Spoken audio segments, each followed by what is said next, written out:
हाय दोस्तों, आज की वीडियो में हम लेकर आए हैं एक मजेदार कहानी। और इसी तरह के वीडियो को सुनने के लिए हमारे चैनल DM कार्टून वीडियो को सब्सक्राइब करें, लाइक करें और अपने दोस्तों के साथ शेयर करें। चलिए अब कहानी शुरू करते हैं। कवि सम्मेलन देख देख के घर की शीला देवी को शेरो शायरी का बुखार चढ़ गया था। अब वो सीधे मुंह किसी को जवाब ही नहीं देती थी। उनके पति और उनका बेटा तो काम करने घर से बाहर चले जाते थे और उनकी शायरी झेलनी पड़ती थी बहू रेणु को। अब सास बोलती नहीं, अर्ज करती थी, संदूक पे रखी संदूक, संदूक में रखे झुमके, बहू झुमके निकाल के दे मेरे, कहाँ लगा रही है ठुमके। माँ जी, झुमके तो आपके निकाल दूंगी मैं, लेकिन आपके दिमाग से ये शायरी का भूत कैसे निकलेगा?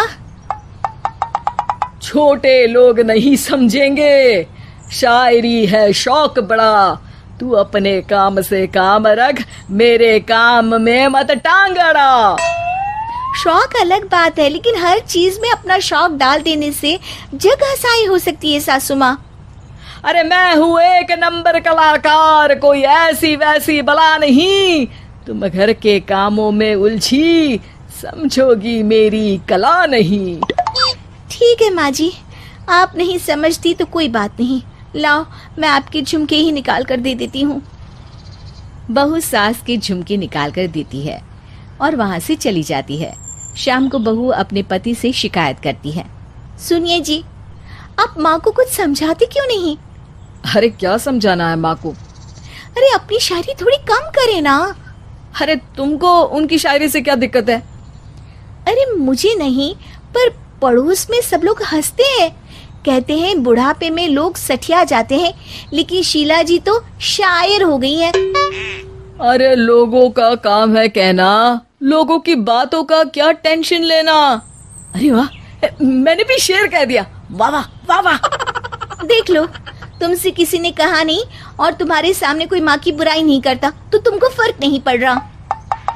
अरे तुम खामखा की बात का बतंगड़ बना रही हो। चलो चाय बना कर ले आओ मेरे लिए, साथ पियेंगे, कोई ढंग की बातें करेंगे। रेणु चाय बनाने लगती है। पहले वो अपने पति को चाय देती है, फिर सास को और आखिर में अपने ससुर को। लेकिन वो देखती है कि ससुर जी कुछ परेशान से हैं। क्या हुआ ससुर जी, कोई बात हो गई है क्या? अरे तेरी सास बात बात पे शायरी करती है। कल मैंने पूछा कि खाना खाया तो तेरी सास ने क्या जवाब दिया पता है?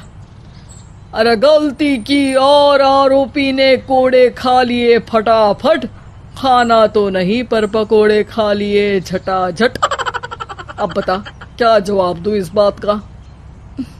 वो तो सभी से शायरी में ही बात कर रही हैं, मुझे भी समझ में नहीं आता कि क्या करूं मैं। बेटा उसको उसी की भाषा में जवाब देना पड़ेगा। मैं तो आम बातचीत में भी उसके सामने कुछ नहीं बोल पाता, शायरी में क्या बोलूंगा भला। ससुर ने जैसे ही कहा कि उसको उसी की भाषा में जवाब देना पड़ेगा, बहू को ये बात जच गई। अगले ही दिन वो शायरी की कुछ किताबें लेकर आई और शायरी की प्रैक्टिस करने लगी ताकि सास को उन्हीं की भाषा में जवाब दे सके। उसने दिन रात एक कर दिए। एक दिन सब साथ में बैठकर टीवी देख रहे थे, तभी रेणु सबके लिए बिरयानी बनाकर लाती है, लेकिन सास को बिरयानी भाती नहीं। कौवा करता काऊ काऊ, चिड़िया बोलती ची ची, इतना खराब बिरयानी बनाई है कि मुंह से निकले छी छी। बस इसी मौके का तो बहू को इंतजार था, क्योंकि अब बहू सास को उसी की भाषा में जवाब देने के लिए तैयार थी। माँ जी, हमको अपनी ये बेकार शायरी ना सुनाइए, जैसी भी बनी है बिरयानी चुपचाप खाइए। ससुर जी और रेणु के पति ने रेणु का जवाब सुनते ही जोर से ताली बजाई और सास ने जब रेणु का शायराना जवाब सुना तो उनके गले में बिरयानी अटक गई। बहू ने एक और शायरी का तीर छोड़ा।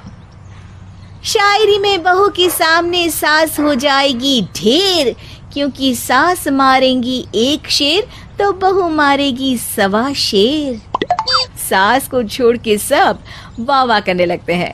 आज पहली बार सास को नहले पे दहला मिला था और रेणु ने सास का मुंह चुप करा दिया था। अगले दिन रेणु का पति उससे कहता है, अरे वाह, तुमने तो माँ की बोलती ही बंद कर दी, मजा आ गया। अब मेरे लिए कुछ बना दो, खाकर मैं काम पर चला जाऊं। शायरी ही है मेरा जीवन, वही करूंगी जी भर के। नौकरानी रख लो कोई, काम नहीं करूंगी मैं घर के। अरे तुम क्या माँ जैसी हरकतें करने लगी, सीधे सीधे बात करो ना। हो गई कल शायरी, रोज थोड़ी ना करोगी। शीशी भरी गुलाब की पत्थर पे फोड़ दो, जो मुझे शायरी से रोके उसके कान मरोड़ दो। पति घबराकर वहां से चला जाता है और बाहर उसके पिताजी के पास जाकर बैठ जाता है। दोनों अपनी बीवियों की शायरी से परेशान है। ससुर को पछतावा होता है कि क्यों उसने बहू को सास की भाषा में ही जवाब देने का आइडिया दिया। अब तो घर में दो शायर हैं।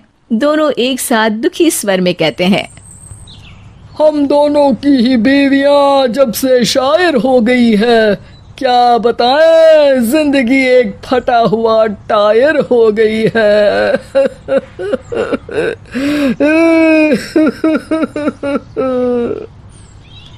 हम दोनों की ही बीवियां जब से शायर हो गई है, क्या बताए, जिंदगी एक फटा हुआ टायर हो गई है।